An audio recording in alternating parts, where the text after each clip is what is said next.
আল্লাহর হাবিব বললেন ওয়ালাউ বিমাজকাতি লাবান, এক ঢোক দুধ, ওয়ালাউ বিতামরা, একটাও খেজুর, ওয়ালাউ বিশারবাতিমা, এক ঢোক পানি খাইয়েও যদি কারো রোজা ভাঙাও, তারপরে ওই সওয়াব তোমার আমল নামায় দিবে কে?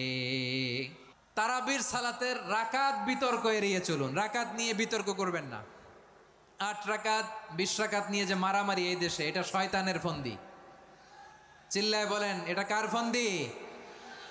আমরা 20 রাকাত পড়ি, আপনারা হয়তো 8 রাকাত পড়েন, কোনো অসুবিধা নাই। এই রমাদানে আমাদের কি করণীয়, কি বর্জনীয়, সংক্ষেপে 7টা করণীয় 7 মিনিটে, 7টা বর্জনীয় 7 মিনিটে বলে আমরা বিদায় নিব ইনশাআল্লাহ। বলেন, রমাদান যে আসতেছে আপনাদের ভাল লাগে? রমাদান নাম শুনলেই মুমিন হৃদয়ে বয়ে যায় প্রশান্তির ফল্গু ধারা, ঠিক কিনা? একটা আনন্দ, একটা উচ্ছ্বাস আমাদের হৃদয়ের মধ্যে চলে আসে। রমাদান সাইয়্যিদুশ শুহুর,